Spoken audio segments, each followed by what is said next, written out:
గుంటూరు పెదకూరుపాడు మాజీ ఎమ్మెల్యే నంబూరు శంకర్రావు కార్యాలయంపై దాడి చేసిన టీడీపీ నాయకులను వెంటనే అరెస్టు చేయాలని కోరుతూ ఎస్పీకి వైఎస్ఆర్సీపీ నేతలు వినతి పత్రం అందజేశారు.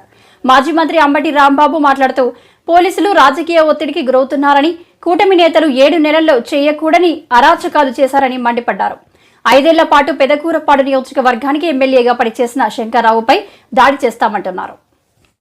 శంకర్రావు గారి ఆఫీస్ మీద, శంకర్రావు గారి ఆఫీస్ అంటే ఆయన పెదకూరపాడు నియోజకవర్గాన్ని 5 సంవత్సరాల పాటు రిప్రజెంట్ చేశారు.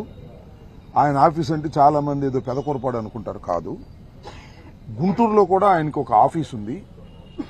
ఆ ఆఫీస్ మీద 13వ తారీఖున కొందరు వ్యక్తులు దాడి చేశారు. దాడి చేసి ఫ్లెక్సీలు దింపారు.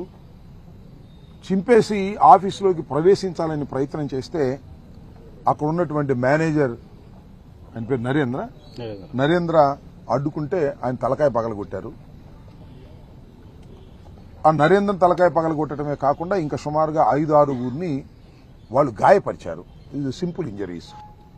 దీని మీద ఇమీడియట్ గా పోలీసు వారి దృష్టికి తీసుకురావడం జరిగింది.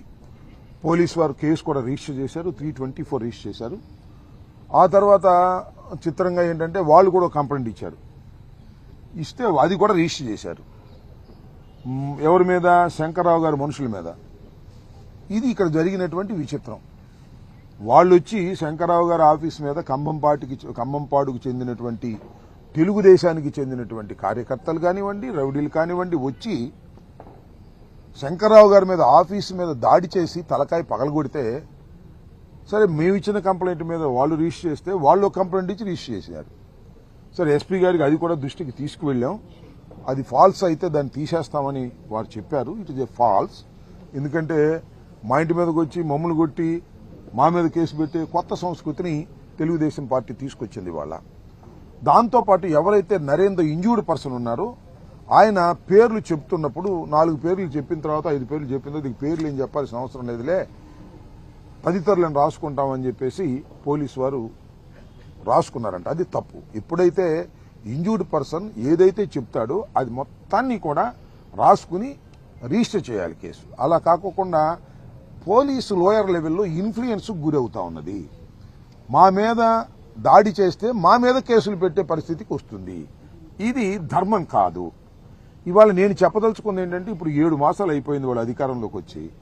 7 మాసాలు చేయాల్సిన అరాచకాలన్నీ చేశారు. ఇళ్ల మీద పడి దాడులు చేశారు, కొట్టారు. ఇందాక చెప్పినట్టుగా సాంబిరెడ్డిని చిత్రహింసలు చేసి కొట్టారు. మళ్ళా ఇంతవరకు నేను మనవి చేస్తున్నా, 5 సంవత్సరాల పాటు రిప్రజెంట్ చేసినటువంటి శంకర్రావు గారు ఊళ్ళోకి వెళ్ళాలి. ఇంతవరకు వెళ్ళటానికి వీల్లేదంటున్నారు. వెళ్తే ఊరుకోమంటున్నారు, వెళ్తే కార్లు పగలగొడతామంటున్నారు, వెళ్తే దాడి చేస్తామంటున్నారు. What is this? ఏంటి, ఎక్కడున్నాం మనం? నాకు అర్థంగా 5 సంవత్సరాల పాటు ఆయన రిప్రజెంట్ చేశాడు అక్కడ ఒక శాసనసభ్యుడిగా. ఆయన అక్కడ రైతులకి వర్షాల వల్ల పంటలు దెబ్బతిన్నాయి పరిశీలిద్దామని వెళ్తానికి ఇక్కడి నుంచి బయలుదేరంగానే అక్కడ మా కార్యకర్తల కార్లన్నీ పాల్గొట్టేశారు. అంటే ఒక రకమైన హింసా ధోరణితో బెదిరించాలనేటువంటి ఉద్దేశంతో ఇవాళ పెదకూరపాడులో ఈ రకమైనటువంటి ప్రయత్నం జరుగుతుంది.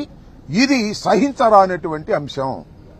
పెదకూరపాడు రిప్రజెంట్ చేసినటువంటి శంకర్రావు గారు పెదకూరపాడు వెళ్లటానికి వీల్లేదనేటువంటి ఒక పద్ధతుల్లో తెలుగుదేశం నాయకులు ప్రవర్తించడం, దానికి పోలీసులు సహకరించడం సరైనటువంటి విధానం కాదు అని మనవి చేస్తున్నాం. దీని మీద మేమందరం కూర్చొని మాట్లాడుకుంటాం. ఖచ్చితంగా పెదకూరపాడు వెళ్తాం. పెదకూరపాడులో కార్యకర్తల మీటింగ్ పెడతాం. పోలీసులు దానికి రక్షణ కల్పించవలసినటువంటి బాధ్యత ఉంటుంది. ఏ చిన్న విషయం జరిగినా దానికి బాధ్యత వహించాల్సింది ఈ ప్రభుత్వం, పోలీసు యంత్రాంగం. ఏంటిది నాకు అర్థం కాల. ఈ సమాజంలో 5 సంవత్సరాల పాటు రిప్రజెంట్ చేసినటువంటి ఒక శాసనసభ్యుడు ఆ నియోజకవర్గం వెళ్ళటానికి వీల్లేదంటారా? వెళితే ఊరుకోరా? అరాచకం, ఆటవిక పరిపాలన జరుగుతూ ఉంది. దీనికి బాధ్యత వహించవలసింది ఎర్రబుక్కు మెయింటైన్ చేస్తున్నటువంటి లోకేష్ అని కూడా ఈ సందర్భంగానే మనవి చేస్తున్నారు. అతని కనుసన్నల్లోనే ఇవన్నీ జరుగుతూ ఉన్నాయి. చంద్రబాబు నాయుడు గారు కూడా గుర్తుపెట్టుకోండి, ఇది మరీ సరైనటువంటి విధానం కాదు. శంకర్రావు గారి మీద ఈ రకంగా కక్ష కట్టి మీరు ప్రయత్నం చేస్తున్నారు. Yes, we will face it. తప్పనిసరిగా మేము ఫేస్ చేస్తాం. ఏందని నాకు తెలియగలుగుతాను. మనకు సామెత లేదా, చిన్నప్పుడు పిల్లిని గదిలో పెట్టి కొడితే ఏం చేసింది పిల్లి? ఓసారి 2 సార్లు 3 సార్లు తొండలు తింటుంది. 4వసారి ఏం చేసింది? ఎగబడదా? మా పరిస్థితి కూడా అంతే. పెదకూరపాడులో ఎగబడాల్సిన పరిస్థితి వస్తుంది మాకు. ఆలోచించుకోమని కూడా ఈ సందర్భంగా నేను చెప్పదలుచుకున్నాను. ఎస్పీ గారిని కలిసి అన్ని రిప్రజెంట్ చేశాం. సాధ్యమైనంత వరకు కొంతమేరకు న్యాయం చేస్తారని మాకు నమ్మకం ఉంది. ఆయన న్యాయం చేయనిస్తారో లేదో మరి పైనుంచి మాకు తెలియదు. ఇవన్నీ చూస్తాం. ఇది రోజు రోజుకి ముదురుతున్నటువంటి సమస్యలు. అనవసరంగా అన్యాయంగా మా వైఎస్ఆర్ కాంగ్రెస్ పార్టీ నాయకుల్ని